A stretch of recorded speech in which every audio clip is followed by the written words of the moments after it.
사도신경으로 신앙 고백하겠습니다. 나는 전능하신 아버지 하나님 천지의 창조주를 믿습니다. 나는 그의 유일하신 아들 우리 주 예수 그리스도를 믿습니다. 그는 성령으로 잉태되어 동정녀 마리아에게서 나시고 본디오 빌라도에게 고난을 받아 십자가에 못 박혀 죽으시고 장사된 지 사흘 만에 죽은 자 가운데서 다시 살아나셨으며 하늘에 오르시어 전능하신 아버지 하나님 우편에 앉아 계시다가 거기로부터 살아있는 자와 죽은 자를 심판하러 오십니다. 나는 성령을 믿으며 거룩한 공교회와 성도의 교제와 죄를 용서받는 것과 몸의 부활과 영생을 믿습니다. 아멘. 다 함께 찬송가 456장입니다. 찬송가 456장 찬양하겠습니다. 거친 세상에서 실패하거든 그 손 못 자극 만져라.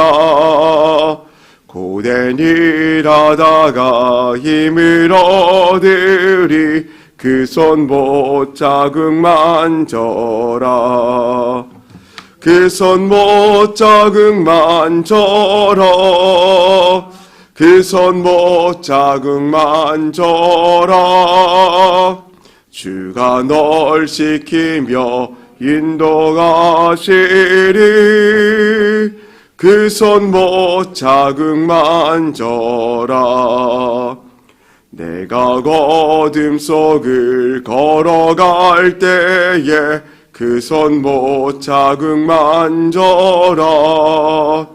주가 참 평안을 내게 주시리. 그 손 못 자극 만져라. 그 손 못 자극 만져라. 그 손 못 자극 만져라. 주가 널 지키며 인도하시리. 그 손 못 자극 만져라. 내가 부활의 주 따라가려면 그 손 못 자극 만져라.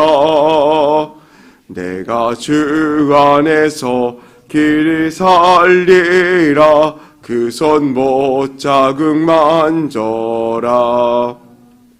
그 손 못 자극 만져라.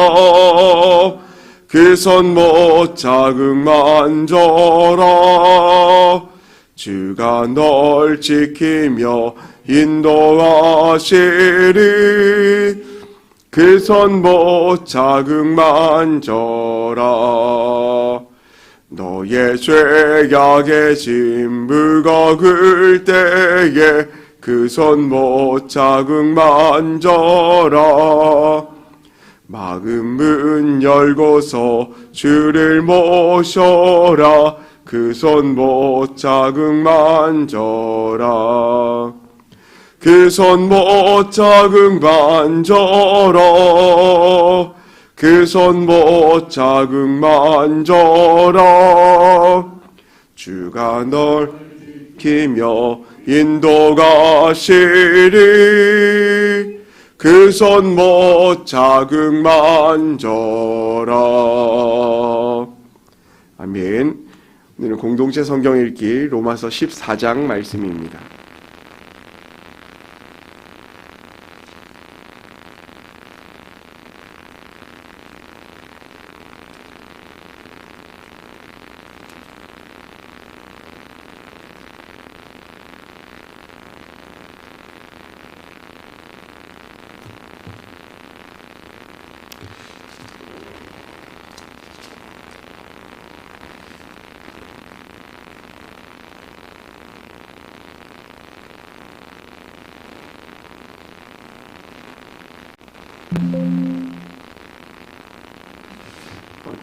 영상에 좀 문제가 있는 것 같습니다. 오늘 본문 말씀으로 바로 같이 읽겠습니다. 오늘 함께 보실 하나님의 말씀은 누가복음 18장 31절 말씀입니다. 신약성경 127면에 있는 누가복음 18장 31절에서 34절까지의 말씀을 함께 보겠습니다. 한 목소리를 읽겠습니다. 예수께서 12제자를 데리시고 이르시되 보라 우리가 예루살렘으로 올라가노니 선지자들을 통하여 기록된 모든 것이 인자에게 응하리라. 인자가 이방인들에게 넘겨져 희롱을 당하고 능욕을 당하고 침뱉음을 당하겠으며 그들은 채찍질하고 그를 죽일 것이나 그는 3일 만에 살아나리라 하시되 제자들이 이것을 하나도 깨닫지 못하였으니 그 말씀이 감추었으므로 그들이 그 이르신 바를 알지 못하였더라. 아멘. 예물 봉헌하겠습니다. 정은숙 사모님 감사예물, 양은영 원사님 감사예물 드렸습니다. 1000번째 예물 황희돈 집사님 주님 복지심에 감사드립니다. 장진혁, 장규식, 김정옥, 장진용, 유예림, 김혜자, 유영선, 유준경, 김준우, 김준성, 오선경, 김유신, 김서율, 박연희, 김봉재 성도님 예물 드렸습니다. 기도하겠습니다. 사랑과 은혜가 풍성하신 하나님 아버지 감사합니다. 오늘도 우리에게 귀한 새날 주셔서 하루의 첫 시간 주님 앞에 나와 예배하며 우리의 삶의 주권과 주인이 하나님 한 분 되심을 믿음으로 고백하게 하시니 감사를 드립니다. 우리가 하루의 첫 시간 드려지는 이 올려지는 예배를 통하여 우리의 모든 것을 주님 앞에 맡겨드리며 나아가기 원합니다. 하나님 이 시간 임재하여 주셔서 우리 예배를 받아주시고 우리의 삶을 받아 주옵소서. 주님 앞에 나오며 기도 제목을 적어 주 앞에 예물 드린 손길들이 있습니다. 하나님 예물에 적힌 그 기도 제목들마다 하나님의 뜻이 이루어지며 하나님의 섭리가 나타날 수 있도록 인도하여 주옵소서. 또한 믿음을 가지고 이 자리에 나와 하나님 앞에 기도하며 간구하는 성도님들 한 분 한 분의 삶들을 만져주시고 지켜주셔서 하나님의 은혜 가운데 매일매일 성장하고 주님과 동행하며 승리할 수 있는 귀한 성도님들 되게 하여 주옵소서. 오늘도 말씀 가운데 나아갑니다. 말씀하여 주옵소서. 또 그 말씀을 통하여 우리의 삶 가운데 힘을 얻고 나아가는 귀한 시간 되게 하여 주옵소서. 감사드리며 예수님의 이름으로 기도합니다. 아멘. 한국말이 참 쉬우면서도 어려운 것 같습니다. 보면 같은 단어이지만 여러 가지 의미를 담기도 하고 때로는 같은 말이지만 억양에 따라서 그 뉘앙스에 따라서 말의 의미가 많이 달라지기 때문이죠. 제가 예전에 사역하던 교회에서 할머니 구역을 담당했습니다. 전도사 때. 그래서 평균 연령이 85세 이상 되는 할머니 4분을 모시고 이제 가정마다 돌아다니면서 구역 예배를 드리는데 처음 갔을 때 되게 이제 신기한 게 여름에 이제 감자를 주시잖아요. 근데 그 감자를 내주시면서 하시는 말씀이 하지 감자가 참 맛있어 이렇게 얘기하시더라고요. 원래 감자는 여름에 먹는 것 아닌가 이런 생각을 했습니다. 근데 겨울이 됐습니다. 이제 고구마를 먹는데 감자 먹어봐 참 달어 이러는 거예요. 근데 여름에 먹는 감자도 감자고 저는 고구마로 알고 있던 그 고구마도 어르신들은 감자라고 얘기하더라고요. 그래서 왜 그럴까 봤더니 좀 찾아봤습니다. 그 이유를 찾아봤더니 실제로 예전에 그랬더라고요. 1920년에 평양에 이제 북저감자라고 하는 당시에는 고구마밖에 없었다고 해요. 근데 고구마밖에 없었는데 이제 북방에서 이제 감자씨가 종자가 들어오면서 처음에 이 감자의 모양이 고구마랑 상당히 비슷하게 생겨서 저마다 그냥 감자라고 불렀던 거죠. 그래서 이제 북저감자, 뭐 저감자 이렇게 불렀는데 이제 그것이 시간이 지나면서 6월달 하지가 다가오면서 먹는 감자를 그래서 하지감자라고 불렀고 그리고 원래 먹던 감자라고 불렸던 고구마를 어르신들은 감자라고 불렀던 거예요. 근데 지금은 이제 감자는 여름에 먹는 것, 겨울에 먹는 것 고구마 이렇게 분리되어 있지만 이 단어의 의미에 따라서 지금도 그 단어를 쓰고 있는 분들이 계시다라는 거죠. 또 제가 이제 경상도에서 사역하고 또 어렸을 때 경상도 자라다 보니까 욕봤다는 말을 저희 부모님도 잘 쓰세요. 수고했다. 그런 말이죠. 욕봤다. 수고했다. 그런데 우리가 성경에서 나타나는 욕봤다의 의미는 무엇입니까? 수고했다는 의미보다는 고난을 당했다. 승한을 당했다. 그리고 몹시 고생스러운 일을 겪었다라는 의미입니다. 특별히 이제 욕봤다라는 단어가 이제 검색해 보면 형용사로 쓰이게 되어지는데요. 3가지 의미로 정의하고 있더라고요. 첫 번째는 부끄러운 일을 당하다. 두 번째는 몹시 고생스러운 일을 겪다. 수고했다. 세 번째는 강간을 당하다. 약간은 부정적인 의미로 쓰고 있죠. 근데 아직도 경상도에서는 욕봤다 그러면 하루 가운데 정말 고생했다. 이 일을 하는 정말 수고했다. 이런 의미로 쓰인다는 거죠. 같은 말이지만 그 말이 쓰임새에 따라서 의미의 전달이 상당히 다름을 보게 되어집니다. 또한 그렇기 때문에 또 같은 말을 하더라도 그것을 이해하는 사람들의 모습이 참 다른 거죠. 오늘 우리가 함께 읽은 말씀은 예수님께서 순환 예루살렘으로 올라가시면서 죽임을 당할 것을 예고하는 순환 예고의 장면이 있습니다. 근데 예수님께서 이 말씀을 하시면서 제자들에게 이것이 감추어졌다라고 34절에는 얘기하면서 제자들이 아직도 이것을 깨닫지 못했다라고 이야기합니다. 사실 어느 누가 예수님께서 순환당하시고 고난당한다는 그 말을 쉽게 받아들일 수 있겠습니까? 하물며 예수님과 지금 제자들은 몇 년간의 사역을 통하여서 예수님의 많은 기적과 이적들을 행하는 것을 보았을 것입니다. 그리고 여러 가지 일들을 통하여서 예수님에 대한 기대치가 있었을 것입니다. 예수님이라면 이런 분이셨어야 돼. 우리가 원하는 메시아상은 이런 상이야. 라는 유대인과 제자들의 관점과 기준이 있었다는 거죠. 근데 예수님은 그럼에도 불구하고 누가복음에서만 해도 3, 4회 정도 예수님께서 순환 예고를 하십니다. 그래서 누가복음 에서도 계속 그렇게 얘기하시는데요. 누가복음 9장 22절과 9장 44절과 45절, 그리고 누가복음 17장 25절에도 이 고난과 순환에 대한 얘기들을 잠깐씩 이렇게 하십니다. 그런데 중요한 건 예수님께서 그렇게 말씀하셨음에도 불구하고 제자들은 그 의미를 온전히 깨닫지 못했다라는 거죠.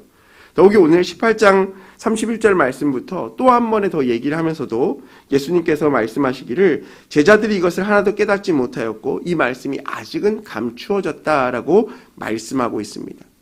예수님의 사역이 감추어졌다라고 해서 그것이 우리에게 일어나지 않는 사역은 아닙니다. 어쩌면 우리는 이 감추어진 사역이 언제 드러나게 되어집니까? 예수님께서 십자가에 실제로 고난당하시고 또 부활하시고 승천하신 그 모든 일련의 과정을 통하여서 예수님의 사역의 완성을 이제 제자들이 깨닫게 되어집니다. 그리고 그들이 마가의 다락방에 모여서 오순절 성령 강림 사건 이후에 성령께서 제자들에게 깨닫게 하여 주심으로 말미암아 지금까지 예수님께서 제자들에게 행하셨던 모든 말씀들이 비로소 깨닫게 되어지는 겁니다. 어쩌면 그런 의미에서 본다면 우리는 참 감사한 시대를 살아가고 있는 거죠.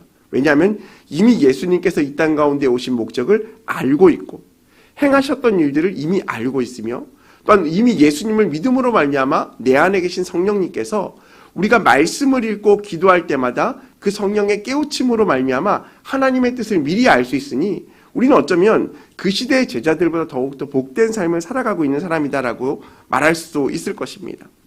중요한 건 지금 예수님은 제자들에게 그 감추인 비밀이 있다라는 것을 말씀하고 있다라는 거죠. 하지만 그것은 감추어졌다고 해서 없는 것이 아니다라는 겁니다. 비록 감추어졌지만 언젠가는 드러날 사실이고 언젠가는 이루어질 확신이라는 것을 우리는 기억해야 합니다. 그렇기 때문에 우리가 예수님께서 행하신 이 성경의 말씀을 읽을 때도 과거의 말씀이야 라고 치부하는 사람들이 있습니다. 과거에 이런 일이 있을 뿐이지 지금은 이런 역사는 일어나지 않아. 과거에 예수님 시대, 제자들 시대에 이런 은혜가 있었지만 지금 그런 은혜의 성령의 은사는 끊어진 시대야 라고 생각하는 분들도 계십니다. 반대로 과거에 이렇게 감추어진 비밀이 지금 성령께서 주신 그 의미로 말미암아 감사로 여겨지는 사람도 있습니다. 무슨 말입니까? 이미 예수님께서 이루는 많은 일생의 일들을 통하여서 지금 우리 시대에 기도하고 간구하고 말씀을 읽을 때마다 이미 성취되어진 그 메시아의 이야기들을 보면서 기뻐할 수 있다는 겁니다. 저는 사실 축구 경기를 잘 못 봅니다. 저희 딸은 이제 축구 경기가 하면 그 어플로라도 축구 경기를 꼭 봅니다. 근데 저는 보지 않아요. 딸에게 이렇게 얘기합니다. 왜 가슴 졸이면서 보느냐고. 다음날 이기면 하이라이트가 길 것이고 지면 짧을 것인데 결과만 알면 되지 굳이 그거를 마음 졸이면서 90분을 볼 이유가 있냐라고 해서 저는 잠을 잡니다.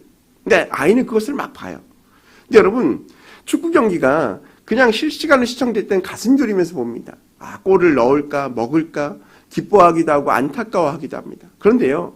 모든 이긴 경기 이미 알고 있고 하이라이트를 보면 어떻습니까? 결과를 알고 있으면 두려워하지 않아요. 걱정하지 않아요. 염려하지 않아요. 비록 여기서 한 골이 먹힌다 할지라도 분명히 역전할 것이고 비록 여기서 실수한다 할지라도 이기게 될 것이라는 걸 알고 있는 겁니다. 여러분 저는 성경의 말씀이 이렇다라고 생각합니다.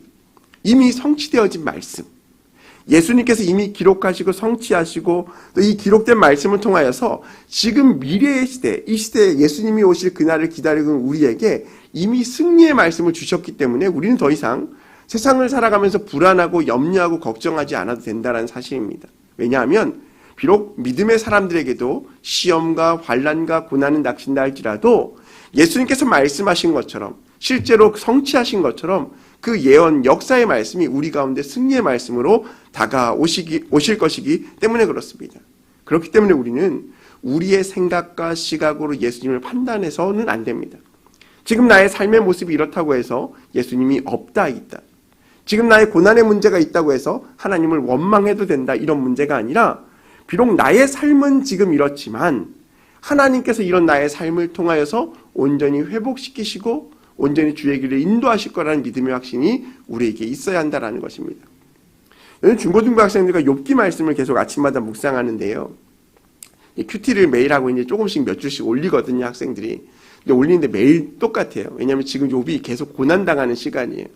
근데 우리가 욥기 1장 말씀에 하나님과 사단의 내기를 통하여서 하나님이 욥을 얼마나 신뢰하였는지를 알고 있습니다. 그리고 욥기 마지막 장에 가면 하나님께서 이 모든 것에 고난의 갑절로 은혜를 갚아주시고 그것을 회복시킨다는 것도 알고 있습니다. 그렇기 때문에 욥기를 읽을 때 욥이 너무나 힘들 거야, 하나님을 원망스러울 거야, 이런 마음을 가지면서도 어떤 마음이 드냐면 그럼에도 불구하고 욥은 회복될 거라는 희망을 가지고 그 말씀을 읽는 것과 같습니다. 마찬가지입니다. 사랑하는 성도 여러분, 우리의 삶 가운데도 지금 이 시간에 여러 가지 삶의 문제가 있다 할지라도 그런 믿음으로 이겨내시기 바랍니다. 지금의 시간은 하나님의 시간 가운데 잠깐이라는 생각들을 가지시고 하나님이 나의 인생을 과거에서부터 미래까지 인도하고 계시고 결국엔 하나님의 뜻 가운데 우리를 세워주신다는 사실들을 믿음으로 감사하며 살아가는 저와 여러분이 되어야 할 줄로 믿습니다. 그렇기 때문에 우리는 매일의 삶이 인내의 삶을 살아갈 수 있어야 합니다. 오늘 32절 말씀에 보니 31절과 32절 말씀에 보면 예수님께서 모든 선지자들을 통하여 기록된 것이 인자에게 응한다라고 말합니다. 고난을 당하고 싶은 사람이 누가 있겠습니까? 하지만 예수님께서는 그것이 자신에게 응할 것이고 32절에 보니까 이방인들 넘겨져 희롱을 당하고 능욕을 당하고 침뱉음을 받으며 채찍질하고 죽일 것이나 3일 만에 살아날 것이라고 얘기하는 이 모든 것이 이미 우리에게 성취된 예언의 말씀을 우리가 기억했으면 좋겠습니다. 그렇기 때문에 우리는 오늘 하루의 삶도 주님을 바라보면서 인내하는 삶을 살아가는 저와 여러분이 되었으면 좋겠습니다. 오래 참으시고 자신의 뜻을 이루기 위해서 여러 번의 그 3년의 시간들, 또 인생의 시간들을 참으시며 우리를 위해 헌신하셨던 그 예수님의 사랑을 기억하시면서 우리가 하나님을 바라보고 믿음으로 오늘 하루도 주님과 동행하며 승리할 수 있는 저와 여러분의 삶이 되시기를 주님의 이름으로 소망합니다. 우리 함께 이 시간 기도하겠습니다. 우리 이번 주간 한 주간 기도 제목 가지고 함께 기도하겠습니다. 한번 읽어보겠습니다. 하나님의 나라의 전파자로 살게 하소서. 환우들에게 치유를 더하소서.